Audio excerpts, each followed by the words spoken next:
kung merong tinatawag na PS mark, para siyang bilog na globe na logo, sa ilalim nun nandoon ang license number ng manufacturer.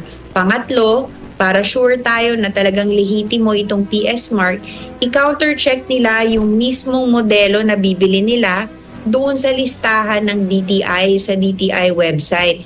Muli ring nagpaalala si Nograles na walang pinahihintulutang ibenta na paputok at fireworks na imported o galing sa ibang bansa. Bawal ang imported. So sigurado pag may nakita kayong imported na fireworks at firecrackers, hindi po yan authorized ng DTI. Maaari namang maharap sa multa na aabot sa 300,000 piso ang mga manufacturer na lalabag sa mga regulasyon, habang 25,000 piso naman ang ipapataw na multa para sa mga magtitinda.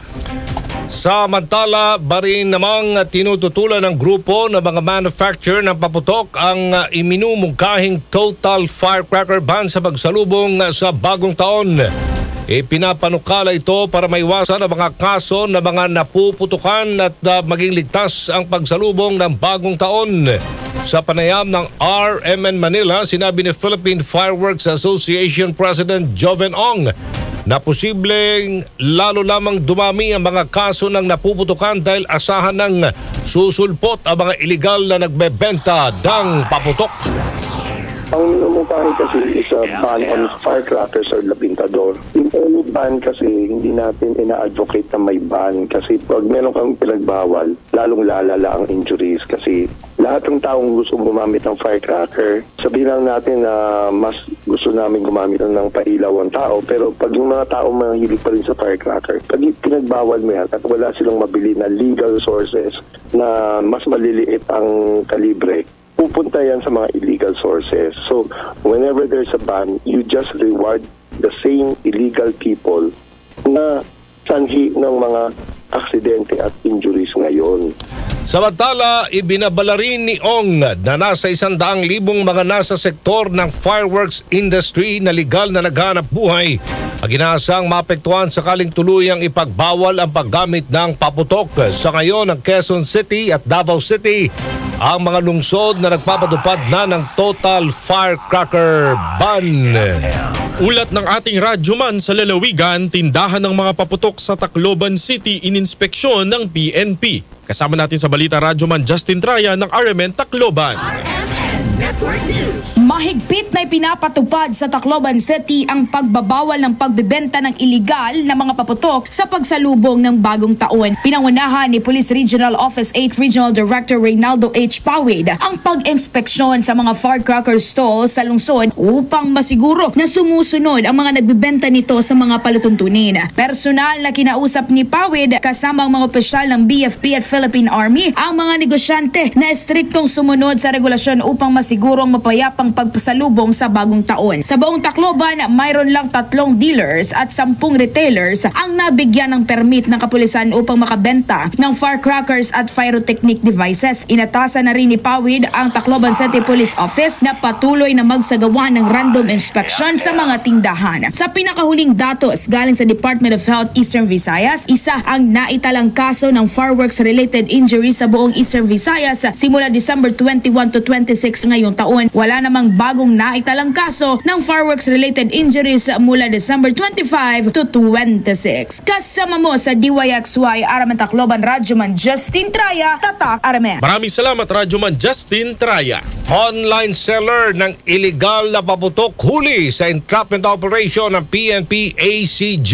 Report mula kay radyoman Angel Ronquillo. Angel. Arestado ng mga tauhan ng PNP Anti-Cybercrime Group ang isang online seller na ipinagbabawal na paputok sa isang entrapment operation kagabi sa Tondo, Maynila. Kinilala ni PNP ACG Cyber Response Unit Chief Police Lieutenant Colonel J. Guillermo ang aresadong suspect na si Victoria So, 23 taong kulang at residente rin ng Tondo. Ayon kay Guillermo, inilunsad ang nasabing entrapment operation kasunod aktibong cyber patrolling ng Manila District Anti-Cybercrime Team kung saan Investigasyon na monitor nila na nagbebenta na ipinagbabawal na paputok ang suspect sa FB Marketplace. Narecover dito ang 10 ream ng paputok na plapla, budel money at cellphone. Dinala naman ng suspect sa Manila District Anti-Cybercrime Team Office sa Manila Police District Headquarters para sampahan ang kasong paglabag sa RA number 7183 o an act regulating the sale, manufacture, distribution, and use of firecrackers and pyrotechnic devices kaugnay ng Section 6 ng RA 1175 o Cybercrime Prevention Act of 2012. Kasama mo sa DZXL in Manila, Radyoman Angel Ronquillo, Tatak Arimen. Maraming salamat, Angel Ronquillo. Ang DOH ay may babala dahil yung legal man o illegal na paputok ay parehong maaring magdulot ng pinsala sa bawat individual. Kasama natin mula DOH, Radyoman Chill Emprido. Maaaring magdulot ng pinsala sa bawat individual na gagamit ng anumang uri ng paputok, legal man o illegal. Ayon kay DOH Assistant Secretary Albert Domingo, na sakaling magsindi ng legal na paputok ang isang individual at maaksidente, pareho pa rin ang pinsala sa isang illegal na paputok. Anya, lahat ng mga paputok ay sumasabog. Kay Domingo, na iisa lang ang kinahihinatnan nito pag naputokan ang daliri ng isang individual. Lumalabas sa datos ng DOH na umakyat na sa 75 ang mga pinsalang nauugnay sa paputok kung saan hindi bababa sa 6 ang kailangan putulan ng daliri. Ang ilan sa mga pinsala ay nasa humigit kumulang 20% hanggang 30% ng kabuang bilang na kasama sa mga itinuturing na passive user o mga manonood lamang. Una rito, inaasahan ng ahensya na tataas pa ang bilang ito harap papalapit ng 2024 o pagsalubong sa bagong taon.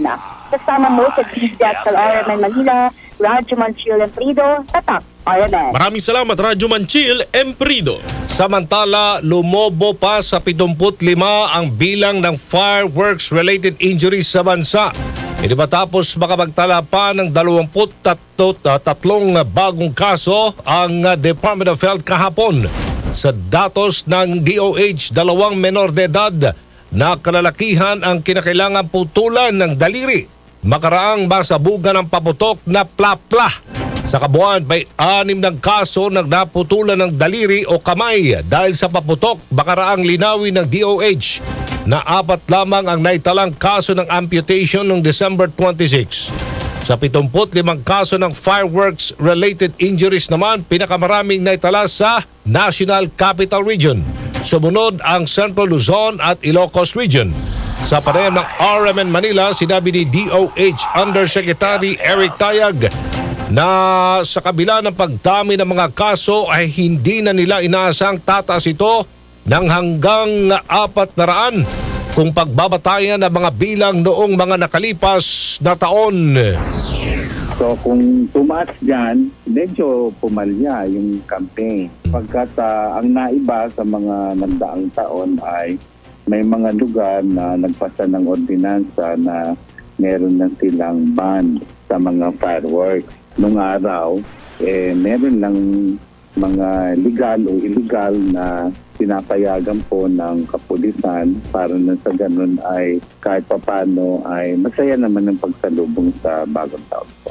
Tinig po yan ni DOH Undersecretary Eric Tayag. Samantala, 1 sa 4 na biktima ng paputok sa Dagupan City, Pangasinan ay pumanaw na.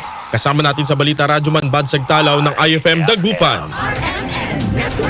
Kinumpirma sa IFM Dagupan ng PNP Dagupan na pumanaw na ang 1 sa 4 na nasabugan ng paputok sa Dagupan City nitong December 25 habang kasalukuyang padigin-obserbahan ng 3 na mga kasamahan nito. Matatanda na nasabugan ng mga biktima ng sumabong ang mga paputok na nakaimbak sa isang kwarto sa Barangay Maluwod dito sa Dagupan City. Patuloy pa din naman ang investigasyon ng PNP at mga concerned agencies kagaya ng Bureau of Fire Protection kaugnay dito sa nasabing insidente. Samantala, nagtamo naman ng sugat sa iba't ibang bahagi ng katawan ng isang 12 anyo sa Benatillo sa Urdaneta City matapos itong masabugan din ng paputok na kanyang pinulot. Naganap ang insidente sa barangay ng biktima kung saan naglalaro ito ng paputok na 1 star. Ayon sa investigasyon, pinulot umano ng biktima isang paputok na hindi pumutok subalit biglang sumabog nang nasa kamay na nito. Dahil dito nagtamo ng sugat sa iba't ibang bahagi ng katawan ng biktima na agad naisugod sa pagamutan upang malapatan ng lunas at nasa mabuti naman ng kalagayan at pinauwi din kilaunan. Patuloy naman ang paalala ng mga otoridad na kapag hindi maiwasang magpaputok, huwag na lang tangkaing pulutin ng mga paputok na hindi sumabog upang makaiwas sa aksidente. Kasama na dito sa FM Dagupan, ito si Idol Bads Agtalaw, Tatak RMN. Maraming salamat, Radyoman Bads Agtalaw. Department of Health Region 7 nakapagtala ng 14 na sugatan dahil pa rin yan sa paputok. Detalye, gigan kang Radyoman Ken Galinea, RMN Cebu. Nakapagtala ng Department of Health sa Central Visayas ng 14 na firecracker-related incidents base sa monitoring nito mula sa Disyembre 21 hanggang sa Disyembre 27. Sa 14 na insidente, 8 dito mula sa lalawigan ng Cebu, 3 sa Bohol, 2 sa Cebu City at 1 naman sa lungsod ng Mandaue. Ang pinakabatang na itala ng DOH-7 na nasugatan dahil sa paputok ay 9 na taong gulang. Ang mga paputok na karamihan nilang ginamit ay ang boga, ulantaka sa Cebuano, Goodbye Philippines, whistle bomb, kuitis, power bomb, shotgun at triangle. Ayon sa DOH-7, ang 14 na bilang ng mga nabiktima ng paputok ay mas mababa naman sa naitala na 21 noong Pasko sa nakaraang 2022. Paalala ng DOH-7 na iwasan ang paggamit ng paputok sa pagsalubong ng bagong taon upang maiwasan ang anumang disgrasya. Kasama mo sa Arimen DYHP Cebu, Radyoman Ken Galinea, Tatak Arimen. Salamat Ken Galinea. Samantala, si DILG Secretary Abalos ay muling nanawagan para sa ligtas na pagsalubong sa bagong taon. Kasama natin sa Balita Radyoman Silvestre Rambulabay. Nanawagan sa local government unit si DILG Secretary Benhur Abalos na mahigpit na ipatupad ang kanilang mga ordinansya na nagpabawal sa paggamit ng mga mapaminsalang paputok. Layo nito para matiyak ang kaligtasan ng komunidad at mabawasan kung hindi man tuluyang maalis ang mga pinsalang nahuugnay sa pyrotechnics bago at sa panahon ng pagdiriwang ng bagong taon. Base sa datos ng DILG, mayroong hindi bababa sa 1,210 LGUs ang mayroon ng ordinansa na nagbabawal sa paggamit ng mga mapinsalang paputok sa kanilang lokalidad. Nais ni Abalos na tiyakin na mga LGU na may papatupad ang mga ordinansang ito na may pangil laban sa mapanganib na paputok. Pinuri rin ng kalihim ang 35 LGUs na nauna ng tumugon sa kanyang panawagan kamakailan na magpasa ng mga ordinansa na titiyak naman sa ligtas at injury-free celebrations para sa kanilang mga nasasakupan. Kasama mo sa DZXL Arnon Manila, Radyoman Silvestre Rambulabay, Tatak Arnon. Maraming salamat, Rambulabay. Samantala, pulis at sundalo sa Davao City arestado sa pagpapaputok ng baril. Detalye, gigan kang Radyoman Renz Barbarona, RMN Davao. Kinasuhan ng 2 men in uniform na iligal na nagpaputok ng kanilang mga bagil. Ayon kay Police Major Catherine Delaray, Police Regional Office 11 spokesperson, nangyari mga insidente sa illegal discharge of firearms sa Buhangin, Davao City. Dagdag ng tagapagsalita na nahuli ang isang police corporal sa pagpapaputok ng kanyang baril dahil nag-away umano sila ng kanyang live-in partner. Habang isang military personnel na may ranggong Private First Class o PFC, nalagasyong pumutok ang armas na nag-agawan sila ng nakaalita na kapitbahay. Wala namang naitalang casualty sa insidente. Sa ngayon, nakampiyansa na ang pulis na miyembro ng Tourist Police Unit. Kasama mo sa DXDC RMN Davao, Radyoman Renz Barbarona, Tatak Armen. Salamat Renz Barbarona. Nagsagawa ng surprise inspection ng mga opisyal ng Philippine Ports Authority sa ilang pantalan sa bansa. Pinuntahan ni na PPA General Manager J. Santiago ang Port of Batangas at ang Port of Calapan sa Oriental Mindoro na 2 pinakamalaking pantalan sa bansa. Napansin naman ni Santiago ang mga karaniwang problema sa pantalan gaya ng mabagal na pagproseso sa online ticketing. Sa Batangas Port, aabot sa 22,000 ang kayang i-accommodate ng mga pasahero kapag peak season. Muli namang nagpaalala ang PPA sa mga biyahero na mag-advance booking na bago pumunta sa mga pantalan. Marami pa rin na mga pasahero ang nagsisidatingan sa Batangas Port na umuwi noong weekend sa mga probinsya dahil nga sa Pasko. Sa datos ng PPA, inaasahang papalo sa 5.1 million ang mga pasahero sa mga pantalan ngayong holiday season. Samantala, magbibigay naman ng special permit ang DOTR, Department of Transportation, sa mga pampublikong sasakyan na nakapag-consolidate na para makapasada sila sa mga ruta na walang magiging biyahe pagkatapos ng deadline ng consolidation sa December 31. Ayon sa DOTR, layo ng memorandum circular ng LTFRB na masigurong may mga papasada pa rin na mga jeep at UV Express sa susunod na taon. Posible ring mag-dispatch ng mga bus ang DOTR para sa mga lugar na apektado ng kakulangan ng mga bibiyaheng tradisyonal na mga jeepney. Nauna na kasing ibinabala ng grupong Piston at Manibela na magkakaroon ng transportation crisis oras na tuluyan silang alisin sa kalsada. Sa kabila ng nalalapit na deadline, patuloy na umaasa ang Piston sa desisyon ng Korte Suprema kaugnay sa petisyon nilang ibasura ang PUV Modernization Program. Habang kumakapit pa rin ang Manibela, nalalambot ang puso ni Pangulong Ferdinand R. Marcos Jr.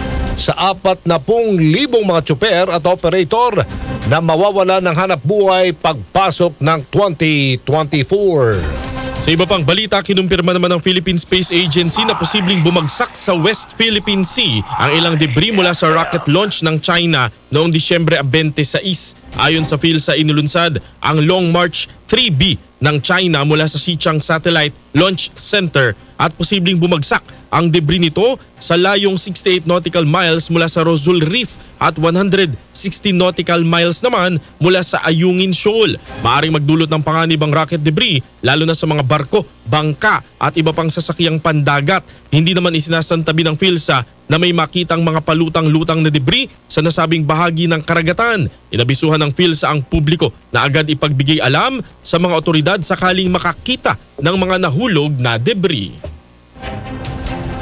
Samantala, lumobo ang mga kaso naman ng chikungunya sa bansa ngayong taon. Ito pong iniulat ng Health Department matapos pumalo sa 2,854 ang mga kaso ng chikungunya mula Enero hanggang nitong November 25 at ayon po sa Health Department.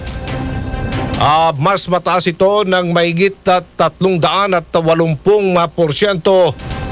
kung ikukumpara sa halos 600 kaso labag ng naitala sa kaparehong panahon ng 2022. Pinakamaraming kaso ay naitala sa Cordillera Administrative Region, Mimaropa, Central Luzon at Cagayan Valley. Wala namang naiulat na kaso ng nasawi sa bansa dahil sa nasabing sakit.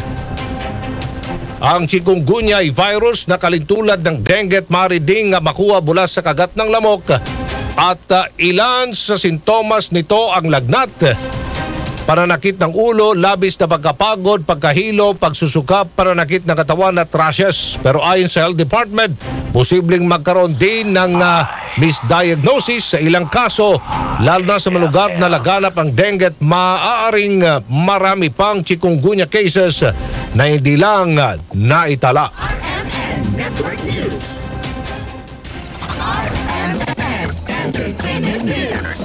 At sa ating entertainment news, si Ate V, Vilma Santos at Cedric Juan itinanghal bilang Best Actress at Best Actor sa ginanap na 49th MMFF Gabi ng Parangal. Ang historical film naman na Gumburza ay humakot ng 7 awards lang naman. Ihahatid yan ni Josa Yan. Good morning, Josa! Nangibabaw ang galing sa pag-arte ni Vilma Santos ng When I Met You in Tokyo na nasungkit ang Best Actress Award at si Cedric Juan ng Gumburza na nauwi ang Best Actor Award sa kakatapos lang na 49 Metro Manila Film Festival Gabi ng Parangal. Sa ambush interview, sinabi ni Cedric na hindi niya talaga in-expect na masusungkit niya ang Best Actor Trophy dahil matindi ang mga kalaban niya. Dahil sa nasabing award, tiwala na niya siya sa sarili na magagampanan na niya ang mga role na akala niya ay hindi niya kaya. Siguro personally, I'll be more confident to do roles na feeling ko hindi ko kaya. Kasi nung natanggap ko yung after series of auditions, yung natanggap ko yung role ni Padre Jose Burgos.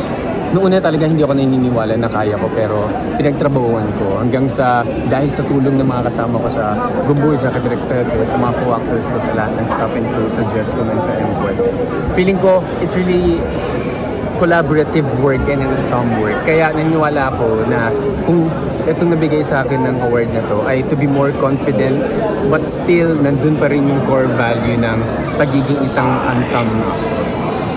Kabilang din sa mga nauwing award ng Gumburza ay Best Director, Second Best Picture, Gat Puno Antonio Villegas Cultural Award, Best Production Design, Best Cinematography at Best Sound. Sa speech naman ni Vilma Santos, sinabi nito na tanging layunin lamang nila kaya ginawa nila ang kanilang pelikula ay maging successful ang Metro Manila Film Festival at muling bumalik ang sigla ng mga sinihan. Hindi ko po ina-expect ito.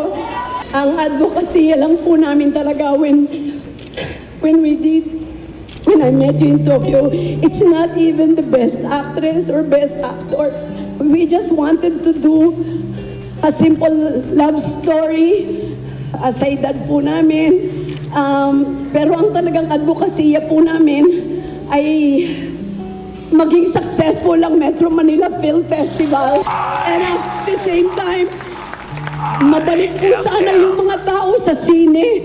Yun po ang aming inasam-asam nang makasama po itong Metro Manila Film Festival. Yun po ang dream namin. Nabitbit din ng When I Met You in Tokyo ang 4th Best Picture, FPJ Memorial Award for Excellence at Best Float. Nakapag-uwi naman ang horror film na Malyari na 4 na awards, kabilang ang Best Supporting Actor ni JC Santos, 3rd Best Picture, Best Musical Score at Best Visual Effects.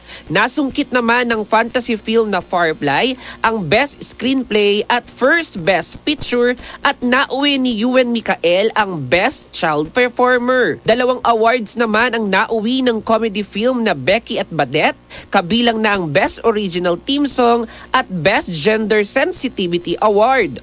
Habang wagi naman bilang Best Editing ang horror film na Kampon at Best Supporting Actress si Miles Ocampo sa pagganap sa drama film na Family of Two, A Mother and a Son Story. Binigyan naman ng film producer na si Mother Lily Monteverde na Marichur Vera Perez Maceda Memorial Award. Samantala, bago pa ang nasabing awarding ay umingay na sa buong venue dahil sa mga pasabog at nagningning ang mga personalidad dahil sa kanilang mga kasuotan sa red carpet.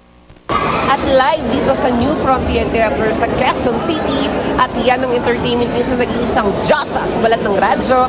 Ako si Josayan, Tatak RMN. Salamat, Josayan!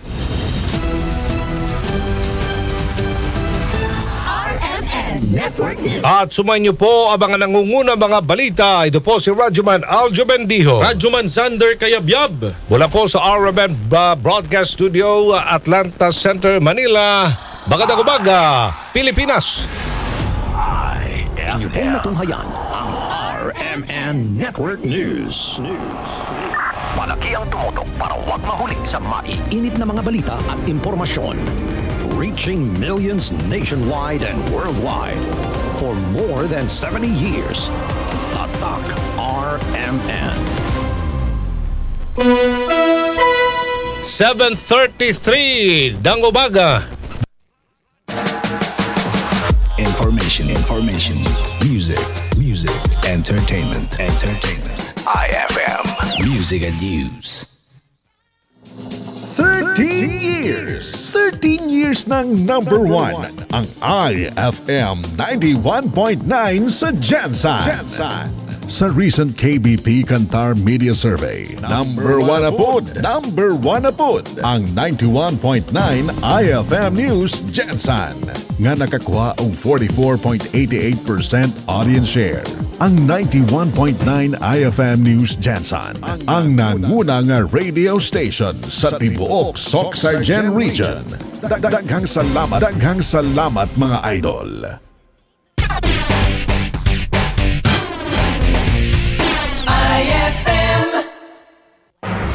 Live gikan sa RMN Broadcast Center. Kini ang IFM News. IFM, unang yagyag sa balita. IFM News Headlines. Idol, mayong butaga na ng mga headlines karong buntaga. Sa balitang lokal, City Councilor Atendido nagtuo nga walay overpricing sa renta sa flea market. City Permits and Licensing Office gipangandaman idol ang renewal sa business permits. ABC President Bobby Pacquiao idol gipaniguro nga ipaabot ang tingog sa mga barangay sa Sangguniampang Lungsod. Samtang konseho o konsehal Blando giatagan og 80 nga grado ang LGU Jensen. IFM, unang yagyag sa balita. Sa balitang national idol, DepEd gikabutyag ang mga reforma alang sa matatag basic education. Samtang mga buhatan sa pabuto o nabuthan sa pabuto may saka na sa 75 sumala pa sa DOH. Idol, sa balitang international, kanhing UE o EU President Jacques Delors patay sa edad nga 98 anyos. USA o usa sa mga syudad sa Eastern Ukraine idol na ilog na sa Russia.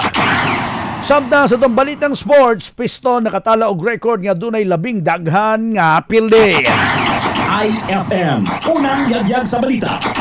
Ano sa balitang showbiz, Blackpink member nga si Lisa dunay 100 million nga mga followers na sa IG.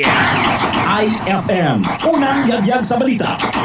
Soksa Jen mayong udtog, welcome sa unang yagyag sa mga balita, second edition ning adlaw idol nga Webes, pizza 28 ni bulan sa Disyembre tuig 2023. Kini ang inyong tigbalita, ako si Idol Dave Silagan. IFM, unang yagyag sa balita. IFM News Lokal. Idol, detalye sa balitang lokal. Dako ang pagtuon ni Jensen Councilor Richard Atendido nga walay nahitabong overpricing sa renta sa mga stall sa flea market. Sumala pa sa konsel nga posibleng wala lang nagkasinabtanay ang mga renters o katong mga negosyante. Yan display sa ilahang mga baligya sa may Oval Plaza kung asa haing gigamit ang ilahang renta. Giingusgan sa konsehal nga samtang wala pa'y gipakita nga computation nga dunay overpricing sa renta, dili matud pa una hukma ng organizer sa Paskuhon sa Jensen 2023 nga may overpricing ang ginasingil nga renta sa mga stalls. Sorry, kung ang ginaingon nila is 12,500, I guess wala ng overpricing. Wala lang nila nasaktan pa kung asa na ito ang distribution sa 12,500. So, para sa ko, dili pa wala pa ko nag-draft. Dili pa tama mag-draft sa 12,500 kung dili na tama. Ito, unless namin computation na makita. Tingnan nila siya, ang 12,500, una sa tapos sa more or less ang may resibo from the LGU is nasa 4,500 to 5,000. Depende ka kada ko may sukaton man. So, 5,000, less ang inahang 10, 3,000. Tapos ang pagka-sendon sa 10, 300 na. Tapos ang organizer, nagpalit o katong tanan wires o suga, kaibigan dito sila 12,500. IFM, unang yagyag sa balita.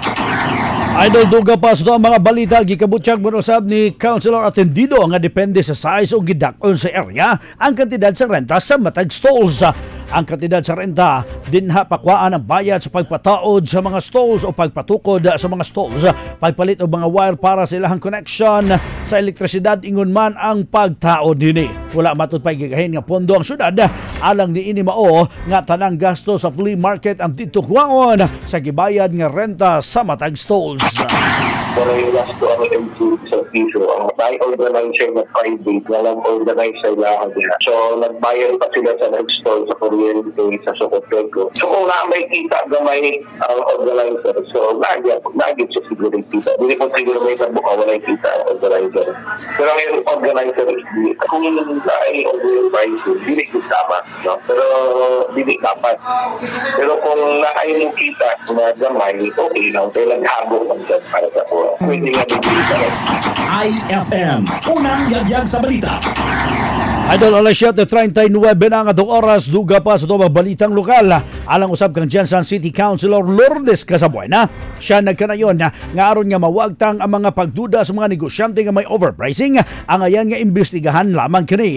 Mas maayo matod pa idol nga masayran matod pa sa mga negosyante kung tinuod ba gayud nga may overpricing o wala sa ilahang gibayad nga mga renta. imbestigahin lang. Klaro lang kung bakit. Baka meron lang reason kung bakit hindi nakaintindihan. Siguro proper investigation lang. Kaya ipatawag man kuno sila sa session hall. Wala lang ko kabalo kung unsa ang kuan, kung unsa ang natabo. That should be properly discussed para makasabot ang tao at makasabot pa ta kung ano ang reason. IFM, unang yagyag sa balita. Idol, pugi pangandaman na karon sa City Permits and Licensing Office ang renewal sa business permit karong bulan sa Enero. Sumala pa ni Ma'am Geraldine Zamora ang labaw sa City Permits and Licensing Office nga walay nabag-o sa proseso sa pagkuha o renewal sa business permits. Nagpabilin matod pa kini nga online karong adlaw December 28 nakatakda nga pahigayon og meeting ang mga empleyado sa City Permits. Apil na ang bookkeeper alayon usab gihapon silang pagpangandam sa renewal sa mga business permits. Ay sa 28 magmi-meeting mo kami sa bookkeeper. Wala namang pagbabago sa renewal, online tayo. So hindi na kailangan pumunta sa opisina. Kaya na nilang i-apply, bayaran at i-print ang permit sa kanilang bahay o sa kanilang opisina. Sa inyo naman, yun nga ang ginatest natin ngayon, baka pwede rin na gawin na natin online lahat. So ite-test pa yan kung kaya ba ng system natin at para lahat tayo online na, hindi na kailangan pumunta ng opisina. Kasi yan man talaga ang mandato ng national government. Pero tingnan natin kung kaya na. IFM, unang yagyag sa balita. Idol, alas 7:41 na nga itong oras, duga pa ni Geraldine Zamora nga sa ilahang ginahan ay karon nga mamahimong online ang tibok proseso sa pagkuha sa renewal o business permit. Sama na matod pa sa paglukat o barangay clearance dapat himuon usab online. Kung sundon matod pa ang balaod, dapat ang proseso o transaksyon sa gobyerno pinaagi na sa online. Mausab ilahang nga ginatun-an ang mga angayan nila nga himuon aron nga mamahimong digital ang na proseso sa pagkuha o business permit.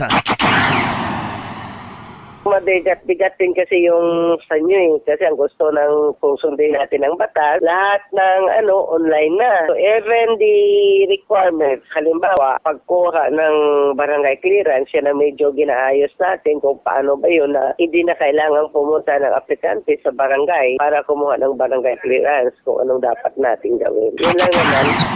IFM, unang yagyag sa balita. Idol, alas 7:42 na nga itong oras. Dako ang paglawang musab ni Geraldine Zamora sa tuig 2024. Ilahang malampasan ang ihab sa mga nagkuha o renew o business permits karong tuig 2023. Nasairan nga nasa kapin na 12,000 ka mga residente sa syudad ang nag-renew o nagkuha og business permits sa tuig 2023. Nasairan nga sa kasamtangan, hinay-hinay na nga balik subli ang negosyo nga una nang nagsara gumikan sa epekto sa COVID-19 pandemic mao nga hinay-hinay usab nga nagtaas ang ihap sa mga nag-renew sa ilang business permits sa syudad.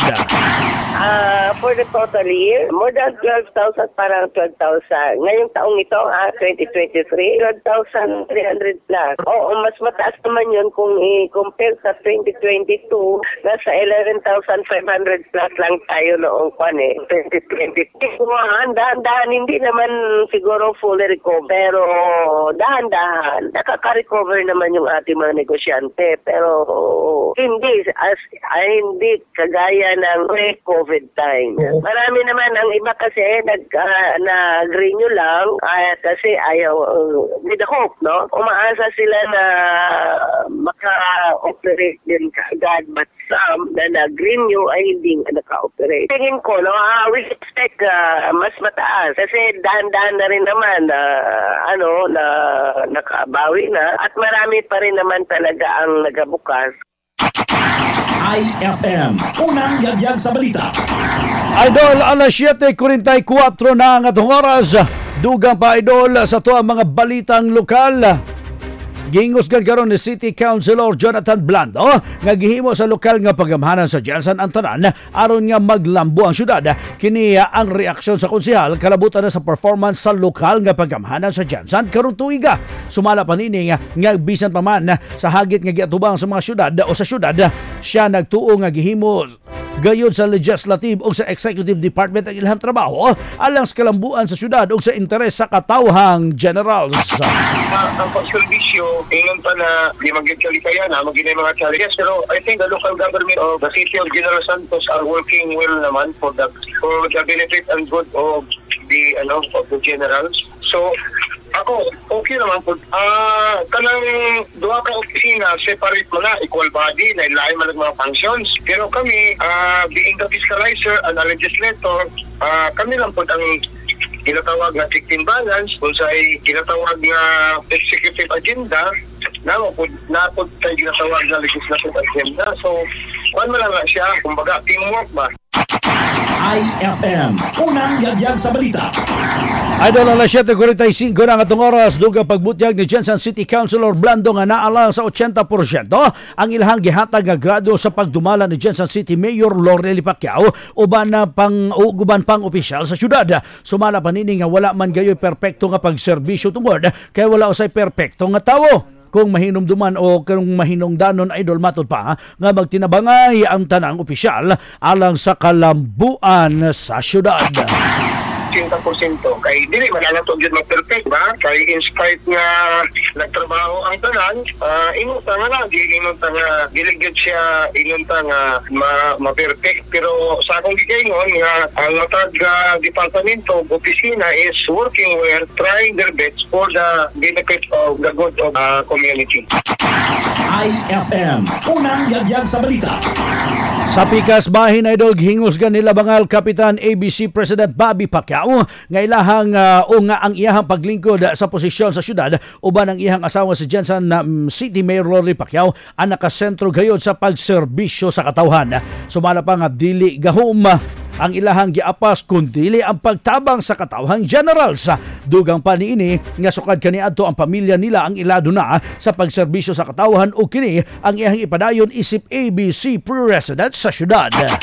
Bilang ABC President, like Mayor, si Mayor naging ABC man before, pero as about sa power nga na wala dili mi isang about sa na kay kami gipanganak mi nga pobre lang, nga mo lang malipay mi makatabang mi sa tao, malipay mi makaserbisyo mi sa tao. Yun lang am tumong, pero wala mi intensyon na powerful nang Pacquiao dili sana kay kami very low profile lang kami, labi na ako ni agi pugog barangay Kagawad sa Labangal, yung city councilor, pero kabalo jud ko ang among kasing nagpabilin gyapon nga sama sa mga pobre. IFM, unang yagyag sa balita.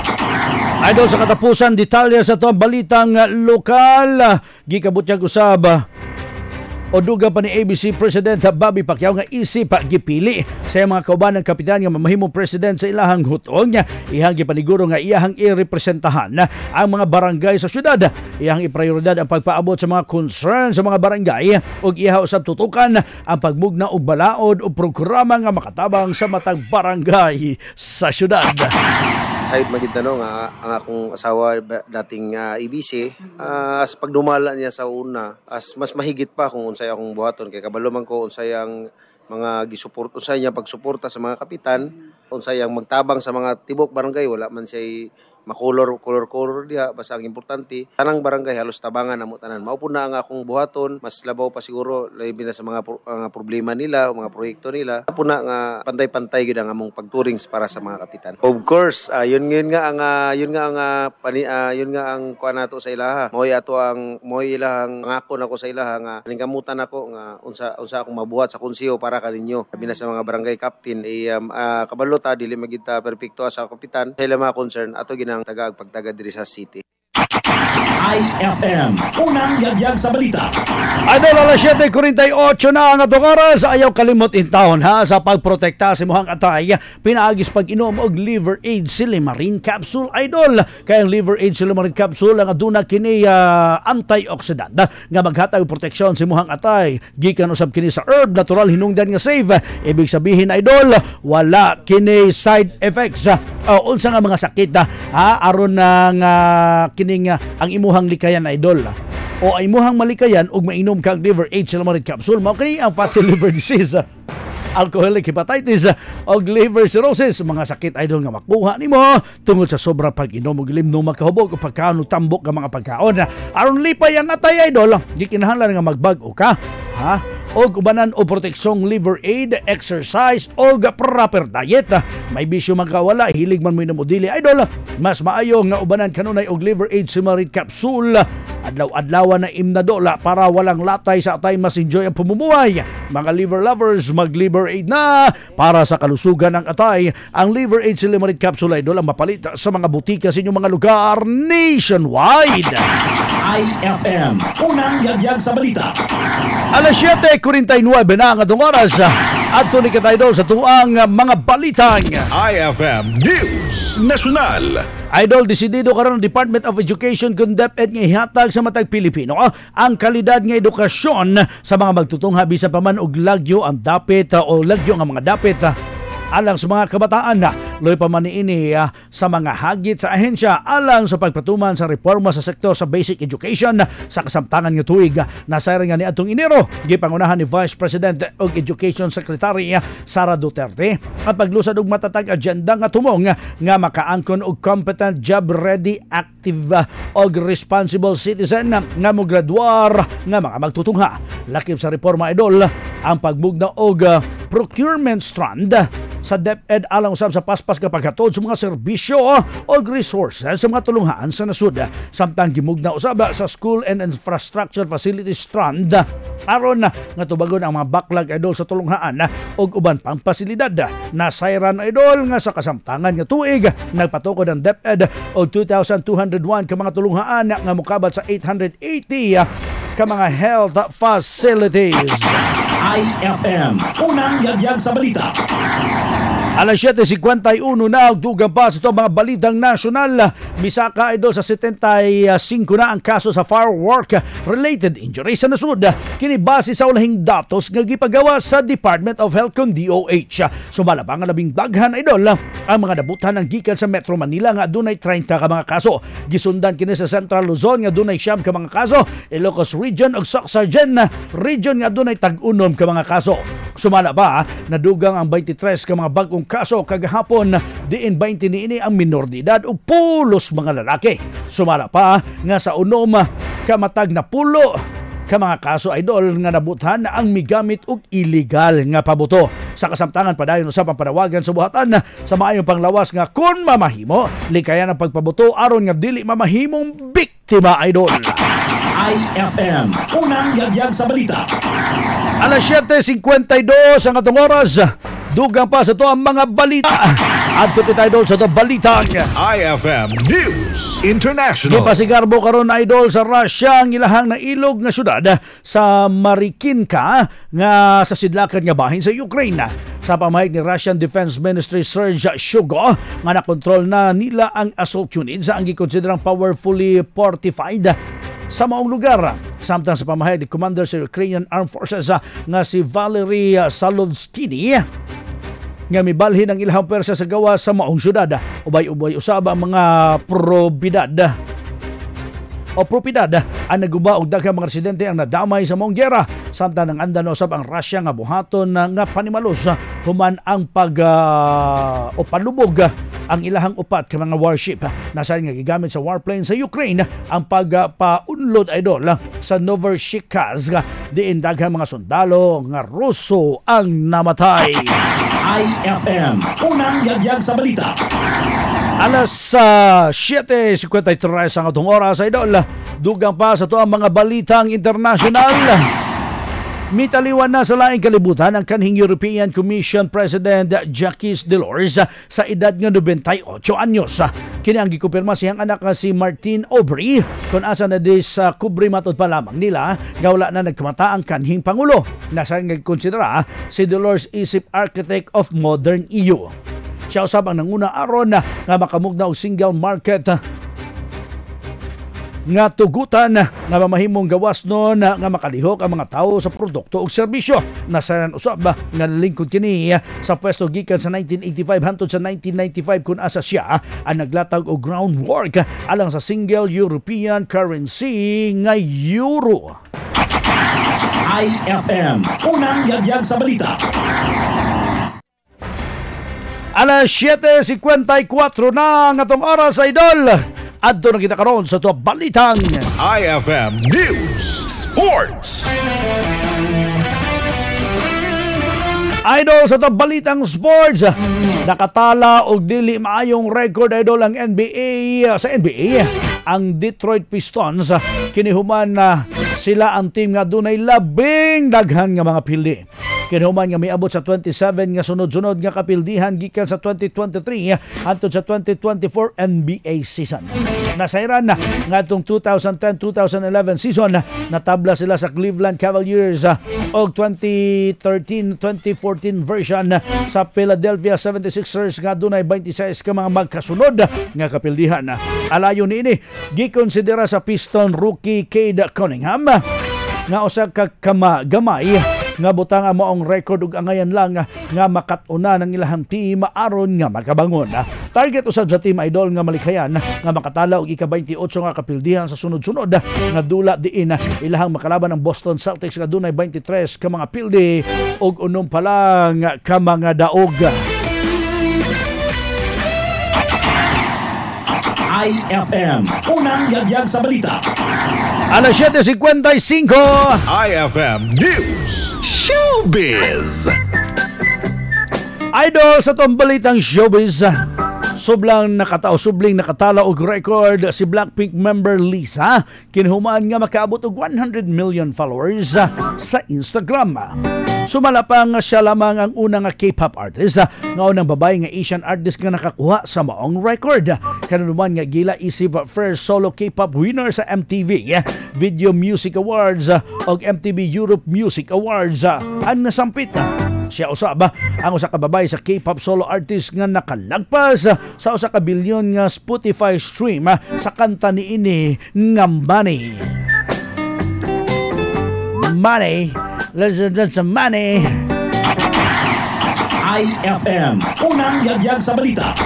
Alas 7:56 ang atong oras, idol. May pagpaminaw ha sa itong mga idol din ha sa Gingging Eatery, sa may Starling Bugasan, sa Pocal Store o sa Cyril and Shello Bake Shop din ha sa may Barangay Fatima. Good morning kang Michael Ryan Alegria Sarabia. Good morning usab kang Eli Gulon, Idol Dave. Happy New Year. Happy New Year po sa mga idol.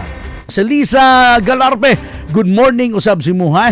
Kang Claire Kurjam siya, Idol Dave, pa-shoutout ko sa Saho Store nga sayo kayo sa buntag, naglanog-lanog na ang ilahang radyo og sa tanang naminaw diri og IFM sa Zone 2 Zaway, Barangay Labangal, Matik. Thank you so much kang Idol Ellen Nuyad, thank you so much kang Raimundo May. Good morning Idol Dave, asa na to? Merry Christmas Idol og advance Happy New Year po si Moha Idol. Si Badigunda Tuban, good morning Idol Dave. I-greet daw niya iyahang mga tanang mga silingan og tanang generals Idol nga naminaw karon. Good morning sa inyo ha Idol. IFM, unang yagyag sa balita. Basig na tingala mo ako ra sa usa karon. Kay wala nga ako ang partner ni uli sa ilaha. Adunay importante kayong mag-iasikaso. IFM, unang yagyag sa balita. Idol, alas 7:57 na musunod na si Idol Jordan Brito sa programang IFM Reaction. Sangan lamang Idol tibok persa sa IFM Jansan para sa matik sa balita, matik sa drama ug musika, matik sa public service. Kini si Idol Dave Silangan alas tinuod nga numero 1. Kini base sa latest KBP Kantar Media Survey. Naruwa 0.9 IFM News Jansan. Unsa pay answer matik.